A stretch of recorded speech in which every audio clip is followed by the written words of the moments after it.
You study hard, you learn the grammar rules, and you memorize vocabulary, but you still feel stuck. You see other people making fast progress, and you ask yourself, why not me? What am I doing wrong? It can feel like you've hit an invisible wall in your English learning journey. You're putting in the effort, but you're not getting the results you want. What if I told you that the biggest mistakes that are stopping you are not in your notebook? They're not your grammar or your vocabulary. The biggest mistakes are in your mind. They are invisible mindset mistakes that secretly sabotage your fluency no matter how many hours you study. Today, we are going to make them visible. I will show you 5 of these mindset mistakes and, more importantly, how to fix them.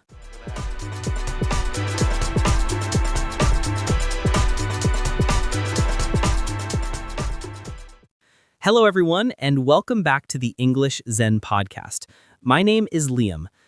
This is a very important lesson because it goes deeper than just language. It's about the psychology of learning. Because a successful student is not just someone with a lot of knowledge, but someone with a healthy and effective mindset. Adopting the right mindset is the foundation for everything else. So, are you ready to look in the mirror and see if one of these invisible mistakes has been holding you back?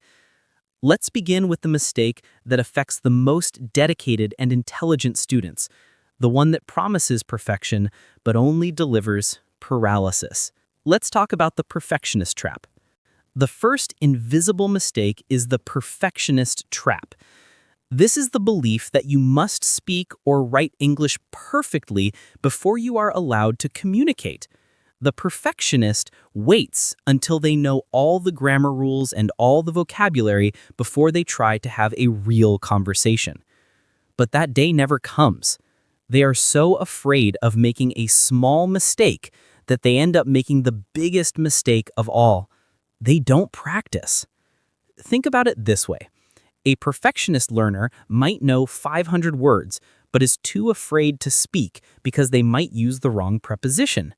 A non-perfectionist learner knows only 100 words, but has conversations every day, making many mistakes and learning from every single one. Who do you think will become fluent faster? The solution is to change your goal. Your goal is not perfection. Your goal is connection. This leads directly to our second mindset mistake, which is the cousin of perfectionism, the comparison trap. This is the habit of constantly measuring your progress against other people. You see someone on social media who has been studying for less time but seems to speak better than you. You immediately feel demotivated, anxious, and like a failure. This is a game you can never win because you are always comparing your behind-the-scenes reality with someone else's highlight reel. Everyone's learning journey is unique and has different challenges. The only person you should compare yourself to is the person you were yesterday. Are you a little bit better today than you were last week? If the answer is yes, then you are succeeding. So, we've learned to aim for connection over perfection and to focus on our own journey. But even with this healthy mindset, there is one giant monster that stops most students from ever achieving fluency. In our next part, we will confront the biggest mindset mistake of all, the fear of speaking. This brings us to the biggest mindset mistake of all, the giant monster that holds so many talented students hostage. The fear of speaking. You know the feeling. An opportunity to speak English appears, and immediately your heart starts beating faster. Your mind goes blank. All the words and grammar rules you studied suddenly disappear. It's a physical and mental paralysis, and it is the single biggest barrier to fluency. But what are we really afraid of? Think about it. We are not afraid of the English language itself. We are afraid of being judged. We are afraid that the other person will think we are not intelligent. We are afraid that they will laugh at our mistakes or that they will become impatient with our slow speech. The fear is not about language, it's about social rejection. So, how do we fight this? The secret is to completely reframe your goal. You must shift your focus. Stop focusing on yourself and what the other person might think of you. Instead, focus entirely on the other person. Your goal in a conversation is not to give a perfect performance. Your goal is not to impress them. Your primary goal is simple: to understand them and to do your best to be understood. When you speak, you are not an actor on a stage. You are a person using a tool to build a bridge of connection.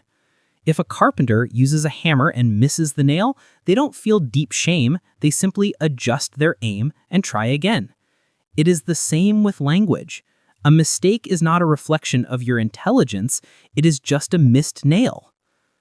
This mindset shift from performance to connection is the key to unlocking your voice. But your voice needs fuel. It needs material to work with. This brings us to our fourth mistake, the trap of only consuming English without ever creating it. This mindset shift from performance to connection is the key to unlocking your voice. But your voice needs fuel. It needs material to work with. And this brings us to our fourth invisible mistake, the passive learning trap. This is the belief that if you just consume enough English, you will magically become fluent.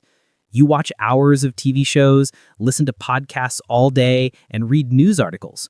You are absorbing a huge amount of information, but your speaking skills are not improving. Imagine you want to become a great basketball player. You watch every game, you memorize every statistic, you read biographies of famous players. You know everything about basketball. But you never go to the court to shoot the ball yourself. Will you ever become a good player? Of course not. Language learning is exactly the same. Listening and reading are your input. They are like watching the game. They are essential. But speaking and writing are your output. They are the practice. They are playing the game. You cannot get fluent without playing the game. Why is output so important?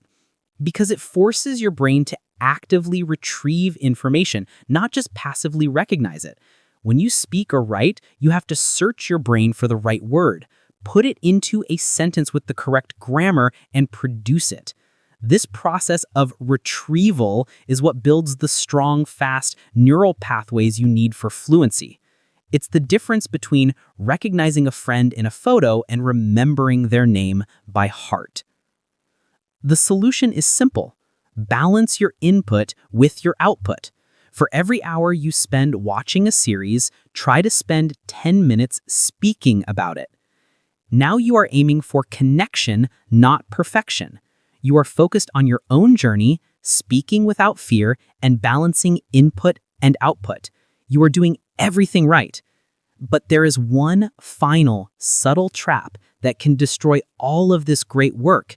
In our next part, we will discuss the mistake of understanding the nature of progress.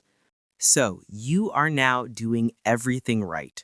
You're aiming for connection, not perfection. You're focused on your own journey, speaking without fear, and balancing your input with your output. But there is one final subtle trap that can destroy all of this great work. This is mindset mistake number 5. The linear progress illusion. This is the false belief that your learning progress should be a straight line that always goes up. We imagine our progress should look like a steady climb up a mountain, but that is not how learning works. Real long-term learning looks more like a stock market graph. It goes up, it goes down, it has flat periods that last for a long time, but the overall long-term trend is always upwards. On some days, you will feel like a genius. On other days, you will feel like you have forgotten everything. Both of these feelings are normal, and neither of them represent your true level. These flat periods are called plateaus, and they are a necessary part of learning. A plateau is not a sign that you have stopped learning. It is the period where your brain is busy consolidating and organizing all the new information it has learned. Think of it like a big software update for your computer. On the outside, it looks like nothing is happening, but on the inside, a massive and essential upgrade is taking place. You have to go through the plateau to get to the next level. The solution here is to trust the process, not your daily feelings. On the days you feel frustrated or stuck, you must trust in your system of daily habits. Your habits are your guarantee of long-term progress, even when you don't feel it in the moment. So trusting the process, even on bad days, is the final key. You now know the 5 biggest mindset mistakes that hold learners back. In our final part, we will bring everything together and create our new fluent mindset. So we have made the 5 invisible mistakes visible. We have confronted the perfectionist trap, the comparison trap, the fear of speaking, the passive learning trap, and the linear progress illusion. But just seeing the problems is not enough. The final step is to replace them with a new, powerful way of thinking. This is what I call the fluent mindset. First, we replace the perfectionist trap by adopting the goal of connection, not perfection. We escape the comparison trap by focusing on our own journey, comparing ourselves only to who we were yesterday. We overcome the fear of speaking by remembering that language is a tool for connection, not a performance. We avoid the passive learning trap by actively balancing our input with our output. And finally, we beat the linear progress illusion by trusting our process and our daily habits, not our temporary feelings. This is the fluent mindset. It is a calm, confident, and resilient approach to learning. It understands that progress is not a straight line, that mistakes are opportunities for growth, and that the ultimate goal of language is to connect with other human beings. This mindset is more important than any grammar rule or vocabulary list. It is the foundation upon which true, lasting fluency is built. For your challenge today, tell me in the comments, which of these 5 mindset shifts is the most important for you right now? If this lesson was helpful for you, a simple like is always appreciated, and please subscribe for more practical guides to English fluency. Thank you for taking this journey with me today. I am Liam, and I will see you in the next lesson. Keep practicing.